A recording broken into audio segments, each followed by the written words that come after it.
don't mean anything, but thanks for listening. Yeah.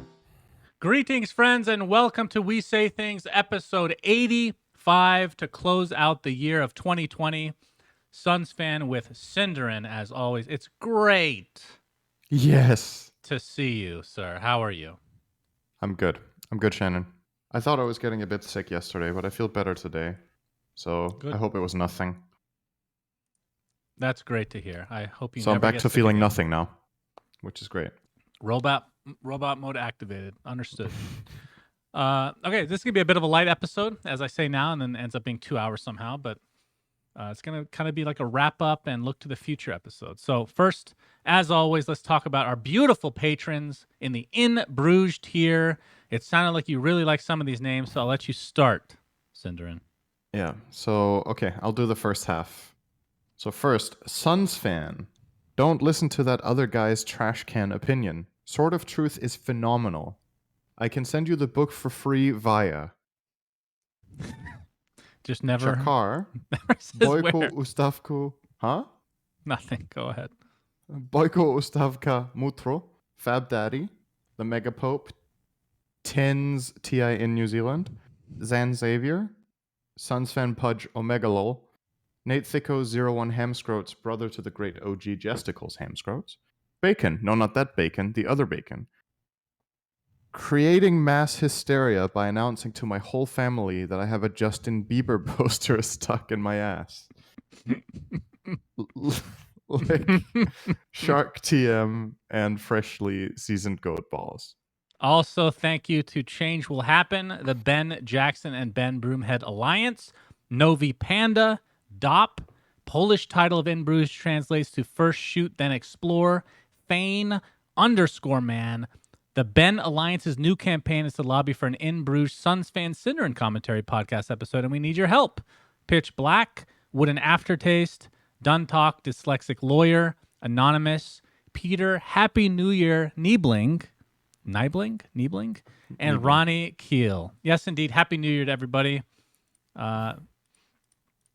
Before we get started, to the guy with the poster, I hope you get it out in time before it's too late. That poster, I mean, that one in particular sounds like it would be more painful because the shame of having a Justin Bieber poster in general, and then the fact that it's stuck in your anus. It doesn't have to be your poster. That's a good point. Then more questions arise based on that perspective. So we'll just leave it there. I think we need to follow up on that next week, sir. Yes, thank you. Okay, NBA segment of the week. It's going to be a short one. The Suns are now 2-1. Cinder, they beat Dallas as Good I job, expected. Suns. Then we played a back-to-back against Sacramento, lost the first game in embarrassing fashion, although it was only by a few points, and then beat them in a blowout the next game. So good job, Suns. But the interesting story of the week was the Dallas Mavericks played the LA Clippers, who are supposed to be this team that's battling for a title, okay? They didn't play Kawhi Leonard, and it was the day after Christmas.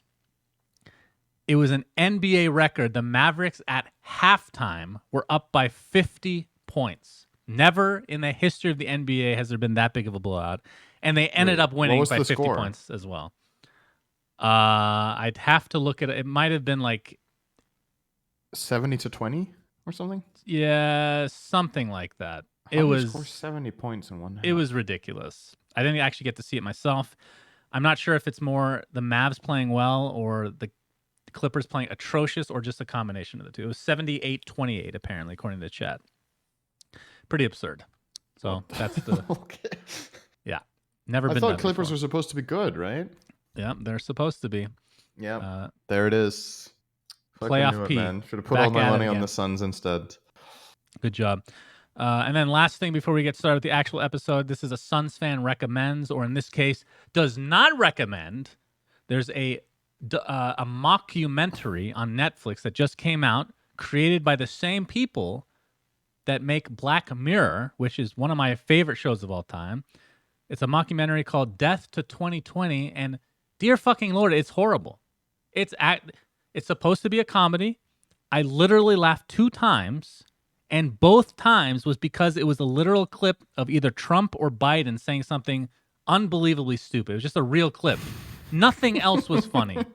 It was Absolutely horrible. I do not recommend this. I was looking forward to it as well. Maybe it's just like a, I don't know, too soon kind of situation. It just wasn't funny at all. So Do you think 2020 will be a year we'll look back on in like 20 years and laugh at or be sad at? I mean, eventually sadness becomes laughter, right? Isn't that the circle, the vicious circle of life? Then I don't know if again, I've heard that before. yeah, I don't know. I couldn't tell you. We'll have to put a little bookmark here, and then in 20 years when we're still doing this Yeah, podcast, make a and you still bookmark. haven't watched In Bruges, we can check Welcome to back. episode 1700. Wait, that's not 20 years. That will be That's even more than that. It'd be way Jeez. more. Yeah, good math, Cinder. Okay, let's get started with the episode. So, patch 7.28a was released. Cinderman. Yes. Anything of note for you? A lot of tweaks to Well, I think the heroes. changes were relatively minor, most of them. Did But we? Did we didn't mention the the hoodwink changes, right?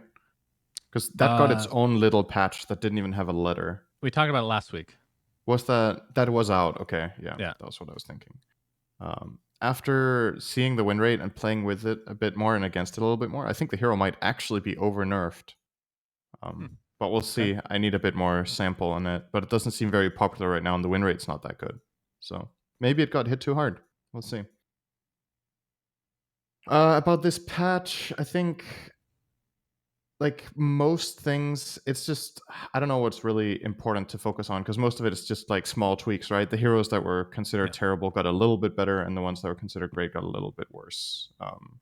They tried to buff OD. I don't think it's enough. I think OD is still bad. I think lifesteal is still averagely bad, or rather bad on average, not averagely bad. Yeah, and we Very should mention different a things. lot. I think I want to say a major, maybe not. I don't know. A lot of the changes are based on shards as well. So, Yes. and even for those, a lot of them were kind of, I wouldn't say negligible, but not major changes. Like for example, this one was probably the more major one was Spirit Breakers, which I thought was a top 5 shard just based on how it sounded originally. Now does not give you 2 seconds of spell immunity until after you've cast it. So you're not 100% guaranteed to get it off, which makes sense. But the cast behavior is still that it is delayed, just not. Oh no, not at all. No longer changes just cast cast behavior. it normally. Yeah, that's the other nerf I should have mentioned. And then also the one that I mentioned, the Dismember shard, which I consider very good, where you eat a teammate and heal them, now reduces cooldown by 7 always instead of by half when used on allies. So a bit of a nerf there for Pudge. You've actually played some Pudge. How does he feel right now? He's fun. I think he's better, but I don't think he's like very good as in pro tier most games probably. But I think he could be used by players that really love it and are good at it, where last patch it just felt almost impossible to have good impact in high skill games. So I think it's good. Maybe I don't know if he needs many more changes to feel viable, honestly. Maybe a little love, but not much more. Another one I'd like to mention is Leshrax's Ags, which I thought sounded beyond broken. Yeah. Apparently wasn't broken because it got buffed, where instead of, I mean, it basically casts like a what is Pugnus thing called? Nether Decrepify. Or Decrepify, sorry. An AoE Decrepify essentially, but it doesn't apply to you anymore in terms of taking extra damage. So you don't have, there's no negative for Leshrac at least. So yeah, I was surprised to see that. It sounds bonkers. I don't know. Yeah. But we'll see. I think the biggest winner of the patch is Venge, who I don't think needed it, but my read on the hero might have been wrong. The win rate wasn't very good, but I think a lot of it was also that people were probably playing it incorrectly. But Venge got like 4 buffs in this one patch. So I feel like when it's picked in the right strategy, this hero is still amazing, and you can build a lot of strategies with it, so you can pick it early. I definitely think this is a good hero, and should not be buffed more, even if its win rate is sub 50. I just think people need to get used to playing it in the new way. It looks so good on paper when I look at these numbers. Like, what an insane hero. So yeah, that is patch 7.28a. Nothing major, but a lot of nice tweaks. I mean, I was expecting. Yep. I mean, maybe you don't want an exaggerated response or anything like that, but Wraith King, I was a little bit surprised his crit was reduced by 10% at all levels, which is it had an feels like nothing. I mean, it's too little of a nerf. Well, it feels like from a public perspective, I don't know if he's actually if he's overpowered right now, but it feels like the public thinks he is. Right? He got the haven't looked at the highest win rate surge in He's Divine definitely Plus good. out of any hero. He got like 7% higher win rate. Like percentage points higher win rate. It's really big. But is he like way over 50 or was he just really low before? I think he went from like I want to say he went from about 50 to 57 or something like that. Mm-hmm. Or maybe it was like 49 to 56 ish, that range. He got really good. Another hero that I'm interested in, and I guess we'll wrap it up with this, is Lifestealer, who everyone thinks is dog. Probably is. In my level, he's not that dog, though. He feels decent, despite not having open wounds anymore, but he was slightly nerfed at all levels, or for his Ghoul Frenzy, his Rage, even his open wounds Shard, if you ever get that. Yeah, if he got 4 buffs too, like Venge. Yeah. But his was more like expected, I guess. But I'm interested to see like if what road they take with Nakes. If they continue on with this Ghoul Frenzy, where you're just a creep and you have like one active ability until you have your ult available, like in the laning stage, or if they scrap it at some point. Like, do you have a read from like a pro perspective? Like, is it just black and white people think he's garbage, or are people playing him and figuring stuff out? He does get played in some games, but I don't like. I feel like Lifestealer's biggest weakness is he can't set himself up for success. So I think the game has to, right? So I think you pick Lifestealer if you have a really good lane matchup, or if you get to enforce a 1v1 against a melee hero, because then Ghoul Frenzy is useful. The problem is if you're playing against heroes that are mobile or heroes that can harass you, it feels almost impossible to make that usual move that Lifestealer can make in the lane to get a kill, where you would open wounds, start hitting someone, your support comes in and follows up. Now the support has to do all of the disabling, and as soon as that's over, your Ghoul Frenzy level 1 or level 2, 10, 15%, add an Orb of Venom on top, it's decent, but I think...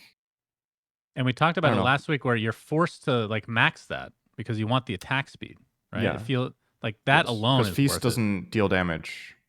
So. What do you think about I think this is just tangent, but I was thinking that for a level 20, his level 25 talents don't feel that great anymore. It's like the extra rage duration, which is nice, obviously, and then the feast percentage nobody gets, I feel like. What if, is it too strong if his 25 talent is the old feast, where the damage is based off the max HP percentage, or the current HP percentage, which it was for a long time? That's a 25 talent. So you get extra rage duration or damage with feast. Because it's still situational, right? You don't want it every game because there's not always like. I think you would almost always take feast damage, and that would be crazy good. You still take. I'm okay. Pretty sure. Yeah. When you get level 25, like the average hero in the enemy team is maybe like, I don't know, over 2k HP, right? And your feast lifesteal is, what is it, 3.4 now or something? So that means every hit deals like an extra, you get a 70 damage talent basically against those heroes, and you also lifesteal that amount. That sounds like crazy good on a hero that only has right click. Give it to him. He needs it, please. I enjoy playing but like, I don't know, I don't really like the idea of balancing heroes around level 25 talents anyway, because I think it's... Well, it all adds up, Cinderin. I'm not saying that's the only buff he needs, right? That's just a little something something, you know? Yeah. I don't know. I'm just not a fan of the rework, to be honest, but we'll see. Like, I give it some more time. Usually when heroes get totally reworked, it takes some time for people to play them well. It's also why some people are a little bit hesitant about OD, and they're like, hey, give it a bit of time. People aren't playing it correctly. I just don't see how to play it correctly right now. That's the problem. But maybe there is a way that exists. In my world, OD just got a bit better in lane and lost at literally everything else. So. Right. Well, is there a level of fatigue? I don't know how pro players feel about this, but obviously you and I have been covering the game for a long time. We played Dota 1 like decades ago at this stage, Jesus. But is there a level of fatigue when OD just is reverted like this many times and just completely changed this many like to relearn this hero for like literally the 6th or 7th time now? Or do people not care that much? It's just about how good he is now. You know I think what I mean? It's about how good it is now. Because I feel a lot of fatigue. Like, I don't give a shit what OD. I don't even know what he does anymore. I literally don't care anymore at all. You don't need to know. If he's in the if he's in your team, you're like, okay, mad. Gotta step it up, guys. And if he's in the other team, you're like, all right, guys, let's just play okay. And we'll be fine. Since we have a bit of a light episode, maybe we can transfer this to the next discussion, which is kind of piggybacking off of last week. Any heroes that you think maybe are better than you thought that you're seeing in a lot of games, or maybe worse than originally thought? You kind of brought up Venge, because the hero that comes to mind for Yeah. me, it's not a surprise because I think we both thought his Ags was incredibly good, but Troll seems very, very good. to Troll me is very right now. good, yeah, for sure. Like, And would he you didn't say, get nerfed either yeah, in pros, this are they patch. picking up Ags like second, third item like every game? Is it even a situational thing anymore? Because the Dispel seems situational based on the lineups, but minus Right. 5-second axes is insane. It goes from 9 to 4. That's always good, right? Yep. I think most people I've seen play Troll buy it like second item on average, I think. Some games it got picked up first. And then there was a nutty clip of Thompson with it, I think, doing magic stuff. Really? It can be insane. It can be completely insane. Wait, So does he yeah, get Troll's E-Blade definitely and Whirling Death? Is that what he does? no. No, he just got standard items with Ags as one of them, I think. Okay. And won a fight that was literally 1v4 or something for the most part. Hmm. Um, I'll have to look that up. with good buttons. Anyway, apart from that, Wraith King clearly was better than I expected. I thought he was buffed, but not to the level of, wow, this might be the new best carry or a contestant. Visage seems insane in the right hands with early Ags. Again, one of those things where I was like, this sounds really good, but you never really know how good it is. It is very good. Terrorblade seems to be doing better than I expected, probably by a bit, but I also thought he was better.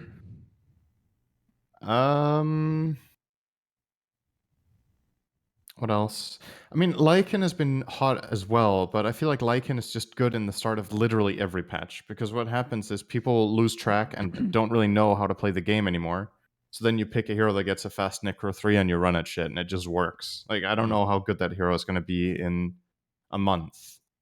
I feel like the last like 5 major patches, Lycan just owns for 2 weeks, always. So I don't want to focus on that one too much. Have you But yeah, seen that's probably it. Viper Shard yet?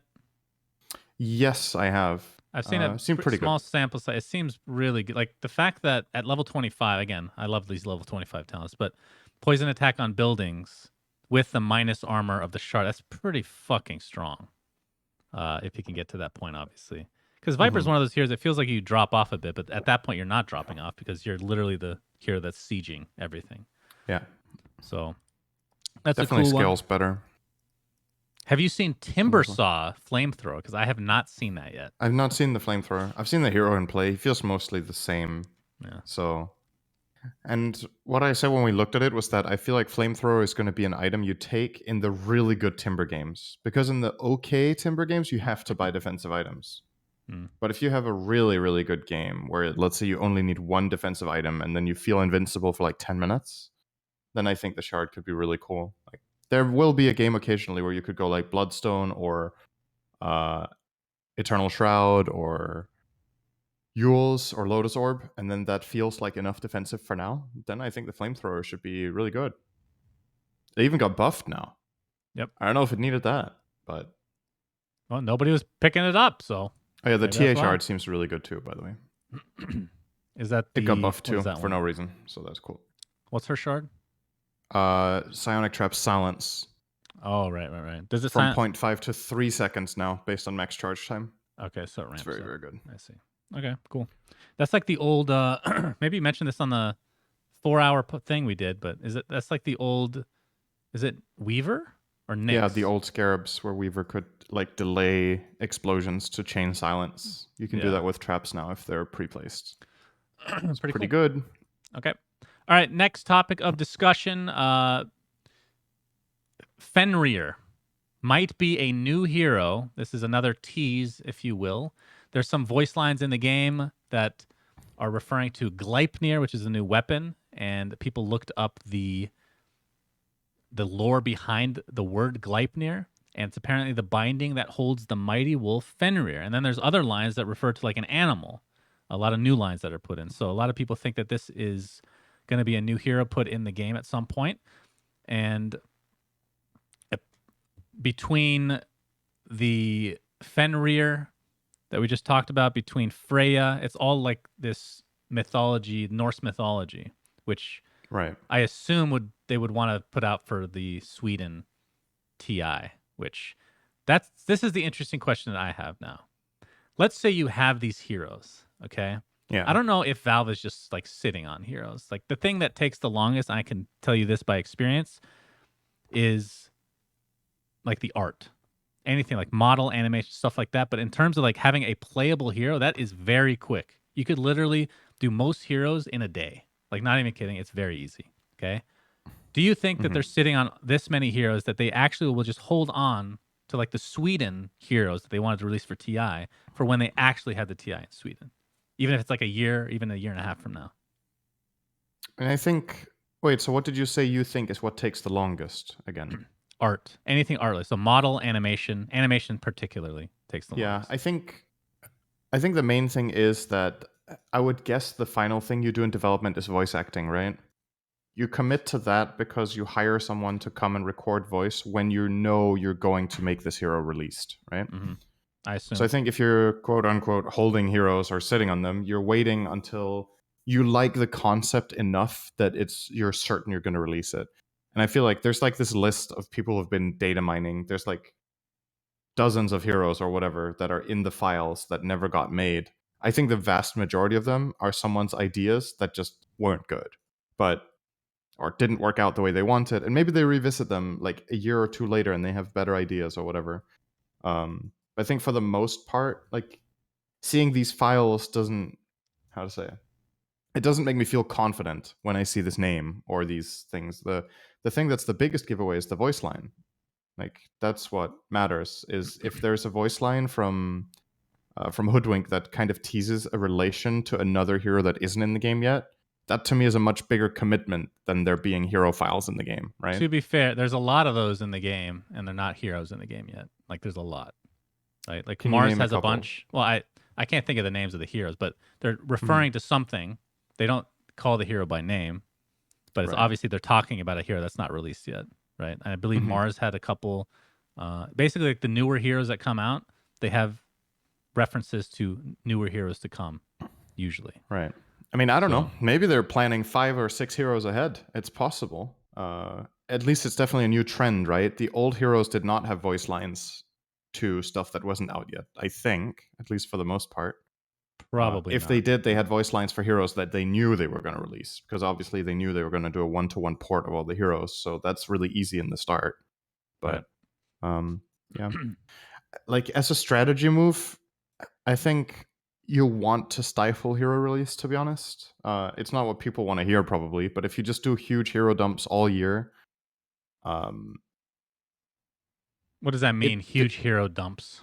like let's say you just drop like 10 heroes in a year, or one per month, or one every 2 months, or whatever.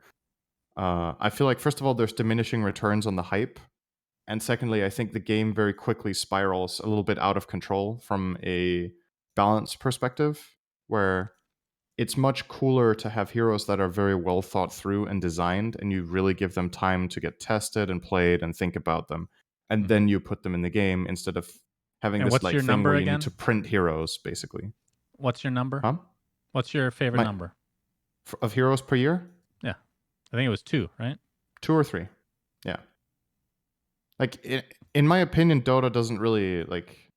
Let me give you an example. Let's say you put me on the spot and you were like, okay, for the next year, you could have 5 new heroes, or you could have 3 major balance patches. I would take the major balance patches, but that's because I'm boring, you know? Well, hold on. Um, Let's be I, real. That I these know are those not are not exclusive, they're not yeah, but they're not mutually exclusive. That's not of the course same not. departments even. So there's no reason to think that they can't do all of this at the same time. Of course. But Now, it's I more. I agree with you though. Okay. It shouldn't be like Valorant the way that they're doing is every 2 months there's a hero, which is a lot, but at the same time they have a low hero amount right now, which is fine. I don't really care that much.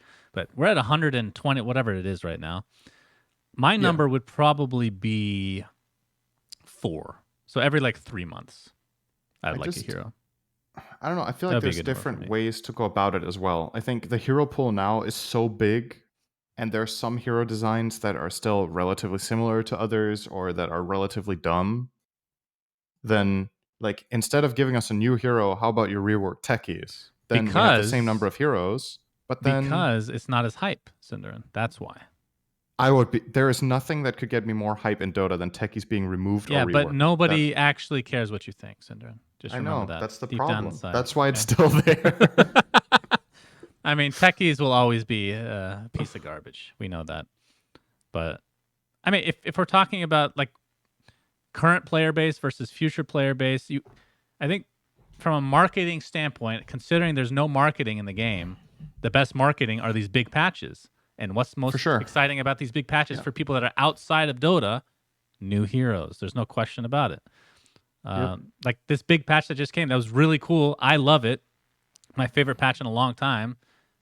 The casual player, maybe they don't care as much because it just looks like more complexity. But the new hero that was released and as part of it, maybe a little bit more interesting. I don't know.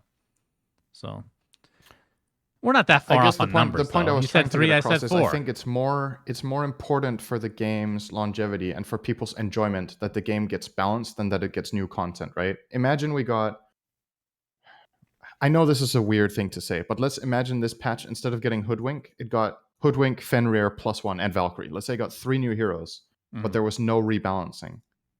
People would be more disappointed with a patch with 3 new heroes, I think, than they would with a balanced patch with 0 in this state. Like when the game has had a patch for, what was it, like 5 months? The last one was That's because it's been so long. That's different. That's not a normal circumstance.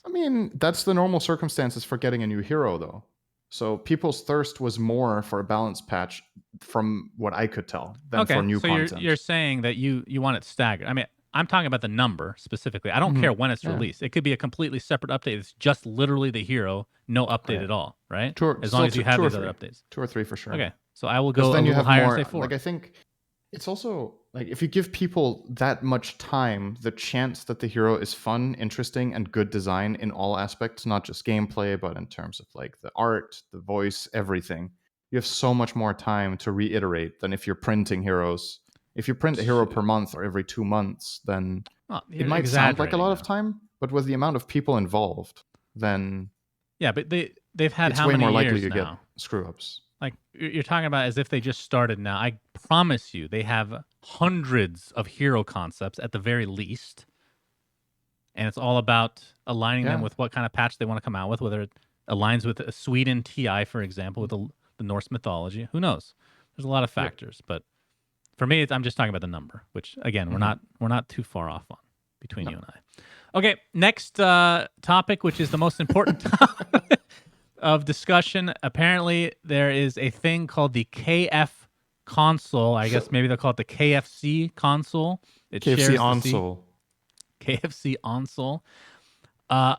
This was teased a few months ago, and people thought it was a joke. Apparently, it's not. You guys should Google they're what doubling this is. down on the joke.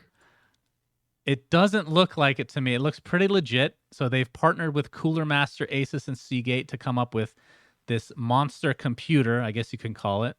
VR ready, ray tracing, 200 FPS with up to 240 hertz output, 4K TV gaming, and the world's first built-in chicken chamber. Never risk letting your chicken go cold again thanks to the patented chicken chamber. Utilizing the system's natural heat and airflow system, you can now focus on gameplay and enjoy hot, crispy chicken between rounds. This sounds legit, man. I want this. I want this. Okay, so let's talk about the options here, right? Option number 1, this is real. And it works. Awesome. Option number 2, this is real and the chicken fucking sucks. Is it worth it then? What do you mean the chicken sucks? Option number 3, what does that they're mean? still doubling down on this and it is not real. Right. But as a PR move, they're getting insane amounts of attention. So, like in terms of advertisement right now, this is genius, but the backlash, if it turns out not to be real, depends on people's expectations, right? Yeah, if a lot of people are hyped for this now, they're going to be disappointed, but like, what the fuck is this, man? I think I'm not exactly a marketing major here, but neither is Valve, so it doesn't really, say anything in that terms. Anybody could do it. They should have partnered with KFC, dude, and made a chicken hero. There it is. That's what. No comment on that one. But if they teased this originally and it ended up not coming to be, nobody would really care. It's like, oh, that's a joke. But now that they're, like you said, doubling down, I think it's real because only negative can come out of this, I feel like. But Okay. it looks cool. You Like, love why not? fried chicken. So do I. Kind of. Depends on where it's from, but sure. Not KFC. No offense, If it's KFC. homemade, which it will be every time. Okay, sure. Somebody, or it's been quoted that the price range for this item is expected to be about $2,000. So that is Quite a just the rig, no secondary stuff except obviously the chicken chamber. Mm-hmm. Does Chicken that seem chamber? like? Does it seem like value? Of course not. It's Like terrible. from the perspective of what's in it. Like if you were to buy the components without the chicken chamber, how good are these components? Like the graphics card was, what was it? Chicken chamber. That's so good. The graphics card. What is it actually? Does it specify even? Did they? They didn't specify what the graphics card is. It just says it's. Is the graphics card the chicken chamber? It's a core. Wait, this is an Intel graphics card. It's garbage. They're actually. Wait, this is it. What? Housed in a custom Cooler Master NC100 chassis, we needed something small but mighty, and that's what we got. At the heart of the beast of a machine is the is that the CPU? The CPU. There's no way the CPU looks like that. It's the PCI Express thing, but it's called Core i9 9th Gen. Okay, I have actually no idea. Is that? It sounds like integrated graphics to me. Oh no, I'm sorry. There's. Okay, I actually don't know. It's a hot swappable GPU slot. Okay, the thing that I'm looking at looks like a CPU. I mean, it looks like a graphics card, but apparently it's the CPU, which is weird. And then it says, discover a level of gameplay you didn't know possible with Asus-powered graphics that runs buttery smooth, keeping tearing and frame rate drop a thing of the past. With the first but it doesn't say which card it is. Hot swappable GPU slot. Okay, yeah, I don't know. People are saying it's good that it's hot swappable Ti. though. When it starts overheating from chicken, then you can slot in another graphics card. You get another graphics card with it, and you can like replace them. So that's the thing I don't get. Like it must be completely separated because obviously that doesn't work, right? You don't want a heater. I don't understand. It's one of those like how hot does a computer get, Shannon, when it's really working? How hot does a computer get? Like I'm trying to think of the Celsius. What is the Celsius? Like a very hot card before it shuts off is like 90 degrees, right? Right. But a graphics card runs pretty like hot. that. So graphics cards are like 80, let's say 70, 80 Celsius if it's like really power hungry. But okay, what's the CPU lowest motherboard temperature you cook chicken at? Pretty hot. Hotter than that, probably. You definitely don't cook chicken at 100 unless you want a slow roast. Right. Which, you know. I mean, it could technically work, but obviously the entire chassis will not be 90 degrees. That's just the card. So right. This is like the worst theory crafting ever. I fucking love it. We're actually planning how to cook This chicken. is a novelty purchase. It is not a practical purchase. If you're a big fan of KFC and you like the hardware that's inside, you don't want to build your own, and you just happen to need a chicken chamber, then this could be for you if it's real. Which at this point, I am we're assuming getting it's a real. key point from the chat here. It's not for cooking the chicken, just for heating it. Oh. So it has to be pre-cooked, and then you can reheat it, which is not as good as cooking it new. Even more useless than I thought. Thank you, chat, for pointing that out. Huh. All right, this sucks. I'm definitely buying one. Sounds good. All right, next topic. Okay, this is where we start to look forward and look at the past and all that good stuff. So, the best of 2020. So we're going to kind of limit this to Dota for now. Mm-hmm. What do you think the best tournament of the year was? 2020. I'm trying to think back on what we had. What was the last LAN? You were supposed to look this up beforehand. I asked you if you were ready. You said yes. I'm ready. All right, I'll go if you're not ready. I'm trying to think of what the last LAN we had was. Like, ESL got canceled. That was in March. So it was only January, February, and I don't know what was even then. Yeah. I think it's pretty so let's clearly, pretend that's not even part of the year. I mean, it is part of the year, but it still wouldn't be, if we can't remember it, it's not the best tournament of the year. I guess. For me, it's Omega League, and it's not close. Yep. Omega League was by far the biggest, the best. Of the online parts, that was definitely the best tournament. Okay. Awesome. As always, awesome production value. The games were great. The teams were great. Good stories. I think like an honorable mention, I actually think ESL One Germany was cool because it was like because of the outcome of the tournament, right? Finally, Secret didn't win or get mega far, and Finally. finally, Liquid won something, which had also taken forever. So there's like this the storylines of that tournament were awesome, but the magnitude of it and the teams and the duration was not comparable um, with a mega league. Maybe the team quality actually was at least close, but yeah, I think it's fair to say Omega League. So then next you wrote Team of the Year. That's Yep. Secret. I don't think there's much to talk about. There is, Sindrin. Okay. Okay, there's a lot to talk about. Secret won, and then they won again and again, and then they won again, and then they took a break for 2 weeks, and then they won again and won again and again, I think and then they won one more time. I think the team of the year is actually Team Secret. I don't know if you heard about this, but they actually won almost every tournament this year. So they would be my Yeah. pick for team of the year. But I will give a special mention, honorable mention to, I'm going to call this the up and comer, Viking.gg. I think I was really True. impressed. They became a tier 1 team.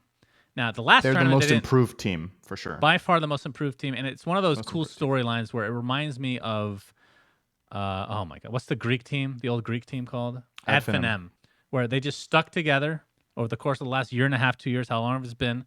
They were definitely a tier 2 or even below team at some point, and slowly went up and up, gradual change, nothing overnight, and eventually became a tier 1. It depends on what your like how far down your tier Yeah. list goes, but they can compete with the best. They had a really good showing this year, and I hope they continue to improve. So most improved team was Viking, best team was Secret, and best newcomer was Virtus Pro, right? The new VP. True. In my Yeah. mind, the new VP is better than Viking, but I think they started at a higher level when they just built the team. So they're less Okay. improved in that sense. And I think if we're going to go throughout all the categories, the worst team of the year is Arkosh Gaming. They have done nothing. They've done nothing but talk shit. That's all they do is talk shit and lose. Okay. Worst player Arkosh of the year, Gaming. Sir Action Slacks. Worst talent of the year, Sir Action Slacks. Worst Yes. content creator of the year, SUNSfan. Hey, well, I didn't make any content. Does that make me a content creator? No. This is what you're watching right now is definitely not content. This is just two old men reminiscing of times of old when they used to be I relevant. remember Okay, so when I was below 30. hey, remember Hero of the Year, Cinderin. I think this is probably going to be the same for us, so maybe we can do some honorable mentions. Sven? Depends on what Hero of the Yeah. Year means to people, but I think the best hero, probably Sven for the year. Because that patch was for a long time. Yeah, it was. It was definitely for a long time. I'm trying to think of a better candidate. I think Faceless Void is probably also up there, to be honest. I think he was relevant longer than Sven, or more on average. Spectre was very popular as well. Spectre, yeah, but still, Void, or maybe, dude, isn't it just IO every year, actually? When you think about it, the entirety of the year, I think IO was a more contested hero than Sven. All right, on how average. about this? What was your favorite hero of the year? Not doesn't have My to be even a favorite good hero of the year? Yeah. Hoodwink. Actually? I'm loving that hero. I think it's super fun to play. So 2 weeks worth of gameplay trumps the entire year of any hero you can choose. I mean, that's fine. I'm just clarifying. I don't know. Hoodwink or Clockwork, I guess. Clock is always fun. Okay. Well, you are a masochist at the end of the day. Mine would be Why? Pangolier. Clock obviously. is great. Pango's fun too. I haven't played it that Pango, much though. the only Heroes of Newerth hero in the game, and by that I mean actually doesn't feel like garbage when you're turning.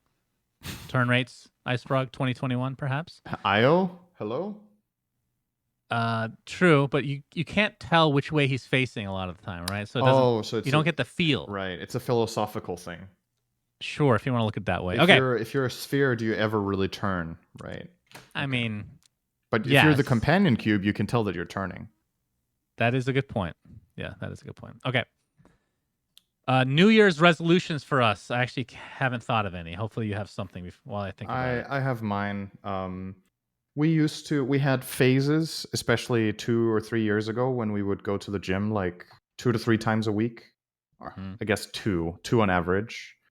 I think I would like to go back to the gym and start being a little bit more physical again, but obviously it's not feasible right now. But hopefully when things settle down, I would like to start going to the gym again with Physical. with Susie and get back into that. Wow. That's my main resolution, I guess. You gonna get swole?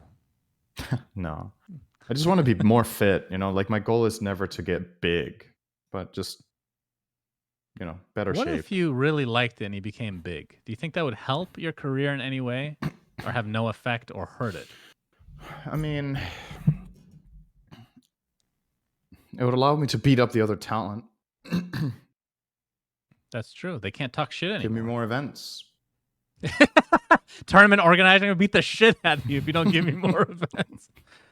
Okay, New Year's resolutions for me. I mean, I could always go down the weight route because it's just a never-ending yo-yo, to quote the great Larry David, Curb Your Enthusiasm. Great show, by the way.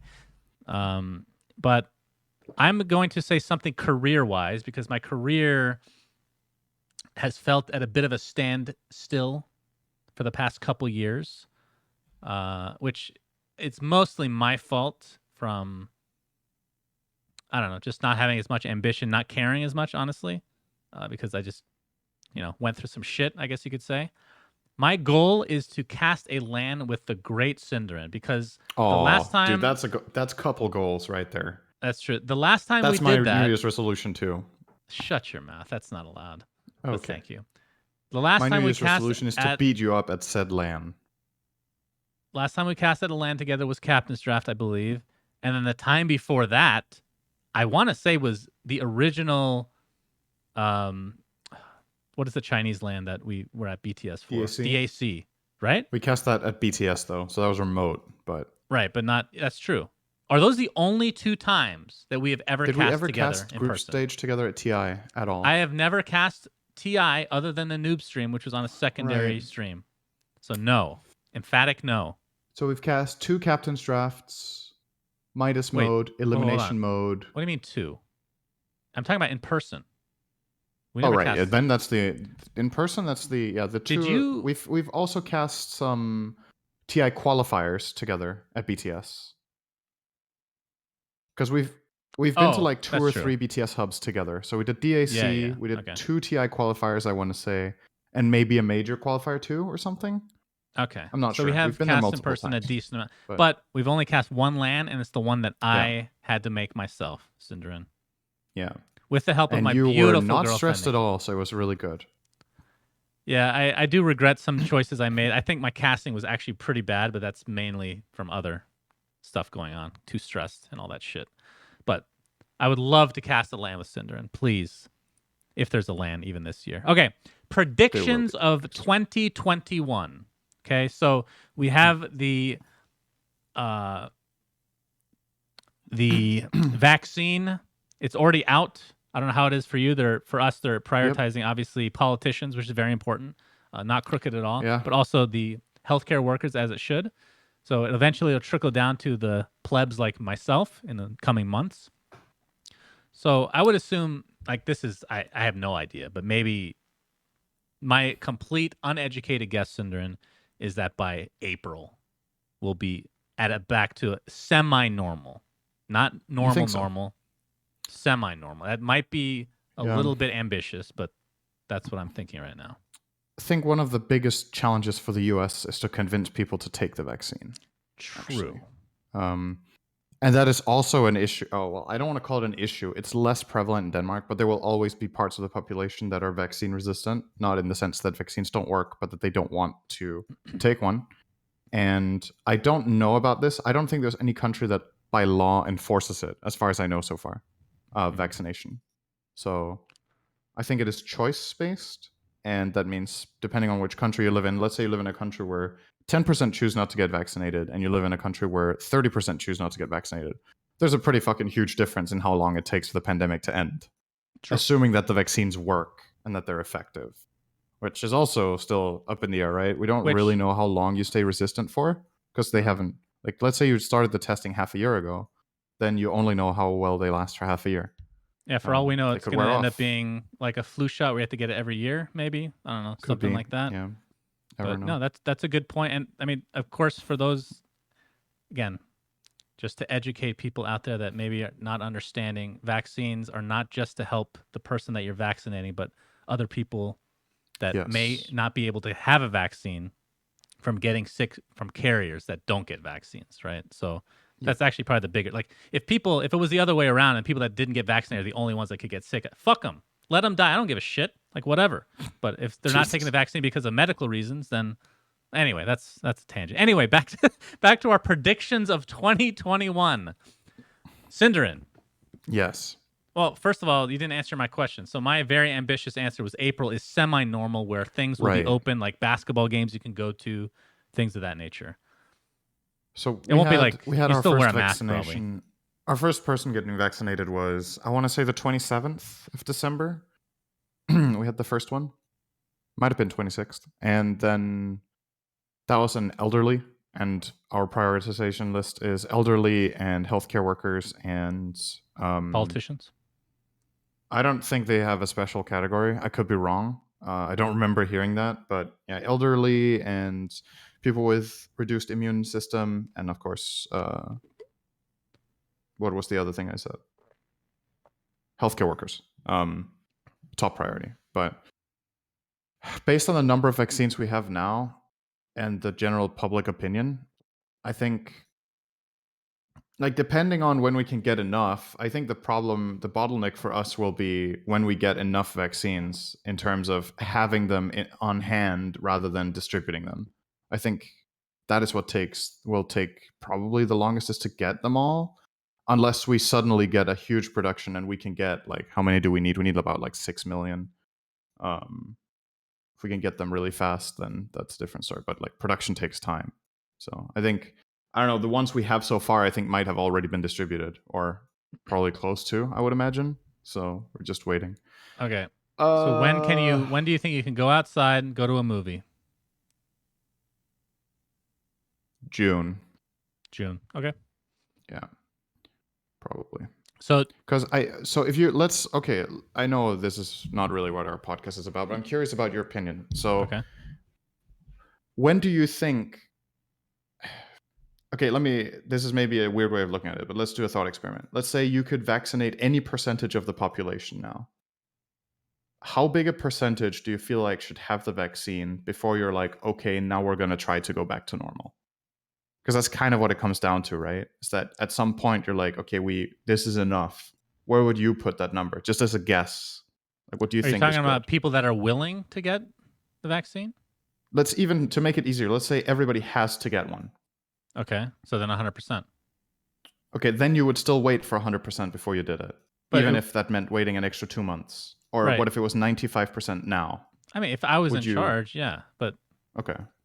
like, then there's we're assuming that a certain segment can't take it, right? Certain segment won't want to take it, which obviously we're not going to wait for that shit. It's more about the people that want it, which I assume is how they're going to do it here. People that want it, when can we get those to them in time? And then you have to wait X amount of weeks for it to kick in, which is like maybe 2 weeks, a month, or however long. But knowing America, everything's going to open up within the month, probably. You would wait until everyone who wants a vaccine has one. That's how I would do it. Yeah, of course. Okay. Yeah, I'm curious, because if that's what you're basing your April on, but it isn't, right? Because that's what you don't think they will do that. I think they'll open things up sooner. Right. That's what I mean. I don't think Yeah. your scenario can happen in April, probably. So you don't think so? I don't think everybody who wants a vaccine will have one by April in the US. Do you think so? I do think so. Okay. Well, maybe you're right. I don't know. They're obviously making it a huge priority, right? But America does have a lot it's of a people. lot of people. Yeah, it is. Not sure. Anywho, okay, so piggybacking off of what the original question was supposed to be, will there be a TI this year, you think? Yes. And if so, do you think, how does it change the makeup of future TIs? So we lost one, right? And then we were speculating. This was something we talked in the podcast about like 8 months ago or whatever, when Corona started like really being a big thing, or 9 months ago. We were saying what Valve could do is do 2 TIs in the same year. I think if they do that, it will not be 2021. I just don't think they have enough of a span, because based on our assumptions on when things get opened up, you probably can't put 2. So maybe they'll never catch up. Maybe we just lost one, and that's a shame. I think the TI will aim to have it in August again, like they usually do. And that might be a possibility, right? if the vaccine is good. Yep, I think we are in agreement. Yeah. I think this was my original assessment that I thought that they would not have 2 in the same year. I think it's just going to be the battle pass comes out, it's going to be exactly the same, except all that money will be for next year's TI, which, puts a little bit of the hype out, obviously, but at the same time, it's just logistics. And doing 2 in the same year just doesn't sound feasible. I do think this one might be a hot take. I think they end up doing it in Seattle if they do it this year. Really? Instead of Sweden. I think the fact that it's going to be in their own hometown, it's going to be easier for them to manage. Key Arena just got redone. I think it's been like a year now, maybe, but it's completely refurbished or whatever you want to call it. If you're Valve, it would be easier if it's in Seattle. But then again, if they're holding these heroes for Sweden, that could be that's something you might just have to sacrifice. That's right? an icing type thing. It's not the reason you hold in Sweden. Yeah. People are going to be excited about new heroes, whether they get released in Seattle or Sweden, even if they're thematically more Norse than, it's right. Sometimes you just have to, when in doubt, just make a squirrel, make something furry. Doesn't matter. I don't know, man. Do you think getting all the players and all the fans to Seattle versus Stockholm will be easier next year? Based on expected trajectory of Corona, we're always going to be talking about that, right? Like how the population handles it, how you handle travel in general. Do you think the US will be a good place to have a tournament next year compared to Europe? Compared to Europe, probably not as good. But at the same time, the NBA is, I promise you, it will be fully open by that point anyway. All these major sports will be fully open by that point anyway. I would be beyond shocked if that's not the case. So in terms of what's already happened in America, that's going to be very normal. Whether that's best for Valve, I don't know. I think, let's say things somehow get worse. I don't foresee this happening or anything, but they have to do a bubble TI, right? That's also even if things are kind of meh, that you have to do something. You have to do a TI this next year. There's no excuse anymore. Whether it's a bubble, whether it's fully open, whatever the case may be, it just depends on, what's going on wherever you want to hold it. But yeah, it could end up being in Sweden like they originally wanted. Just a random guess for me. Okay. What team of 2021? What is going to be the best team of 2021? The best team of the year. Yeah. Part of me wants to say a Chinese team because it's about time. But I don't know if I have a reason to believe it yet. That's the problem. It's such a shot in the dark. What would you... Okay, let's try this. What would make the team of the year? Is it the team that wins the TI we're expecting? Or is it the team that does the best throughout the year? Team that wins TI, I guess. The team that wins TI, flat out. How often is a team that doesn't win TI not the team of the year, in my opinion, there's been years where a team has won 6 tournaments and didn't win TI, and I still think they were a more impressive team for the year. But you think? But what does everybody else think, Synderen? Yeah, TI. You asked my opinion. I don't think team of the year is the team that wins TI. I think team of the year is the team that wins 8 tournaments and loses 1. Okay, fair enough. But all right, go ahead then. Who's going to be the most consistent? See, because with that logic, Secret wouldn't be team of the year this year either. Team of the year would be the team that won Omega League, right? That was the biggest tournament. That doesn't matter what the biggest... TI is just its own thing. It's not the biggest tournament. It's the tournament. It's different. Okay. Everything is catered towards Shannon. TI. All right. And that's a really difficult question to just, say one team name. It's very difficult indeed.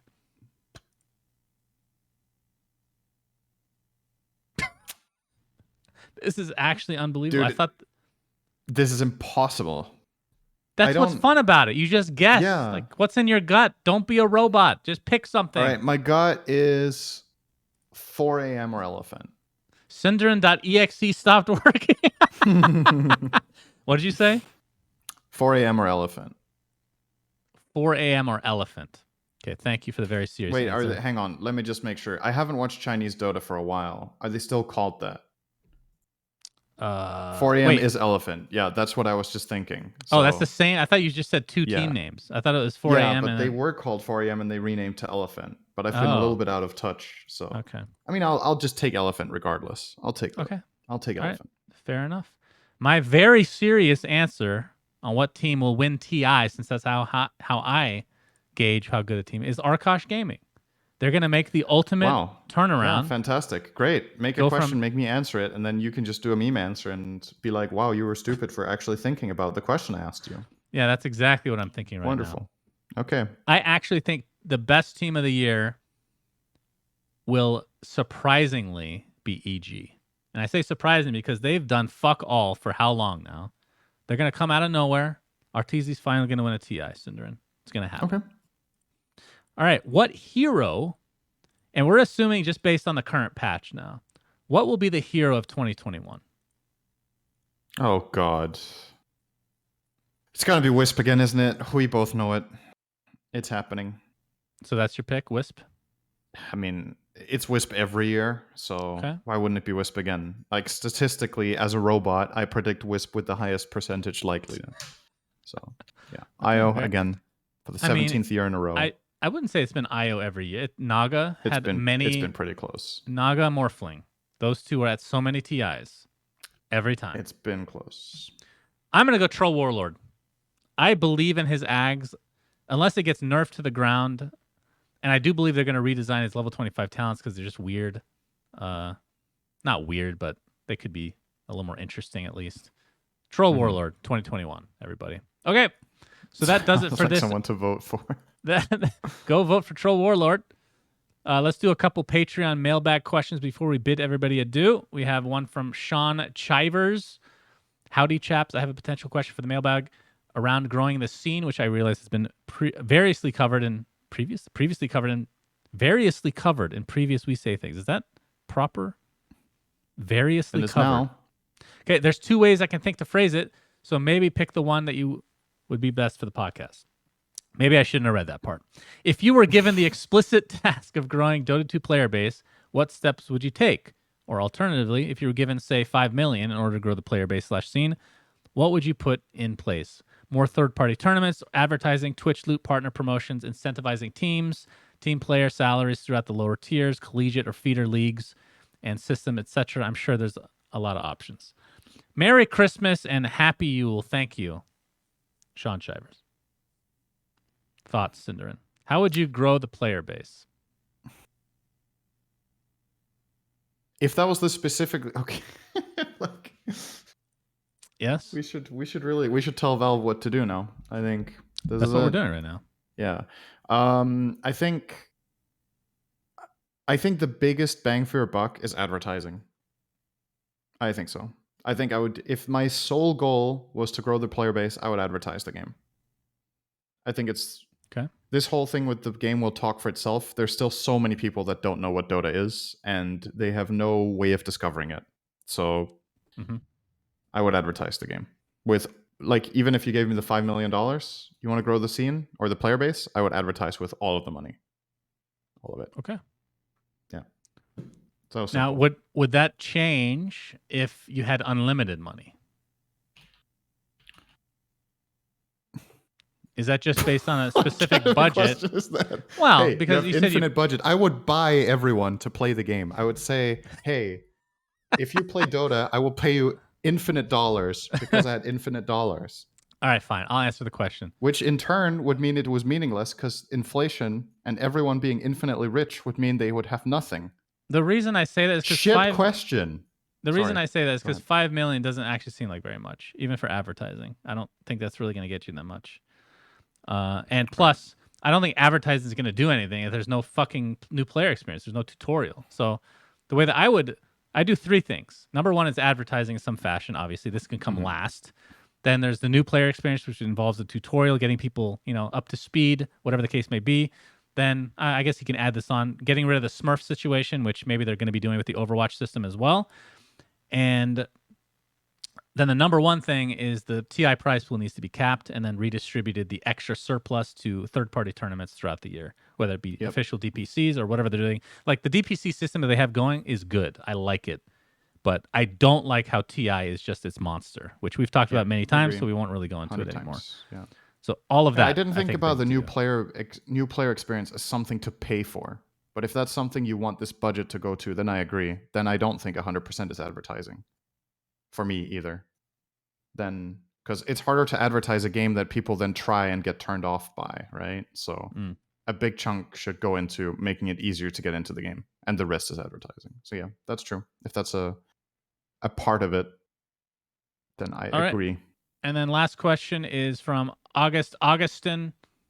Hello, guys. One question for the podcast. When playing Dota, do you use any tools to help you in the picking phase, finding counter picks, etc.? Dota Buff, Dota Plus. I used to use, was it called? It was called Dota Plus, actually. It's not the Dota Plus that's in game. It's a separate client. It's really weird. I think it was called Dota Plus before Dota Plus came out officially. And I mean, it's helpful for just the picking stage, just to know what other people like, how often they pick certain heroes, so you can kind of play around or pick around that. But at the end of the day, I just got rid of the program. Like, I don't use anything anymore. The thing in Dota, when you pick a hero and it shows an up arrow and a down arrow for teammates, like, is that a Dota Plus feature? Or do you have that without Dota Plus? Ooh, that's a good. I think it's Dota Plus, right? That's the friends and foes. I'm pretty sure that's Dota Plus. Yeah, friends and foes category, where it's like, oh, if you pick this hero, you have 7% more win rate together with this hero than with another hero. Right. Okay, Yeah. people are saying that's Dota Plus. So then I guess technically I use that Dota Plus, but it's all in the client because I have Dota Plus, and I do use that for inspiration, but I don't use third-party stuff. So like I said, I think for any level, if you really care that much about it, knowing that somebody is a Meepo picker, for example, or whatever picker, Arc Warden, that hero's been making me rage, by the way. Holy shit. That's helpful because then you ban it, right? It is. Other than that, I don't find it personally very helpful. Okay. Mainly hero spammers, but the thing is, unless there's like a select few that will rename after like every game. There's this notorious IO spammer from I think it's Ukraine or Russia who will change his nickname like every game or every second game so people don't ban IO against him. But with the exception of one player like that, if people play under the same name or are recognizable by avatar or whatever, you get used to them, right? You know when you play enough games that this is this guy. But obviously, if you're in a lower MMR, the player pool is too big to know everyone. So I think those tools are more helpful in the mid-range than in the highest range. Because familiarity, I think, probably. Yep, that's true. Okay. That is the end of this episode. That is the end of 2020. Thank fucking God. The end of 2020.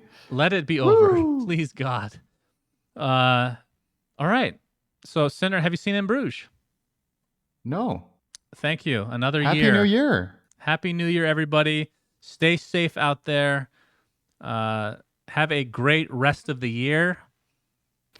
And be good to each other. Stop picking fucking Arc Warden. Please. Is that your New Year's resolution? To start a campaign against Arc? That is, yeah, I hope it's everybody's New Year's resolution to stop picking Arc Warden because it only exists to be annoying as fuck. See, the difference between Techies and Arc Warden is Arc Warden can literally carry the game. Techies just makes it annoying to finish the game. There's a difference. And all right, I can talk about this for literally 10 minutes, and we're not going to do that this time. We're going to end on a very positive note. Have a great New Year, everybody. Thank you for watching. Thank you for listening. Thank you for supporting Synderen and myself. Until next year, SUNSfan Synderen signing out. Goodbye. Make sure you watch In Bruges in 2021. Bye. We say things that don't mean anything, but thanks for listening.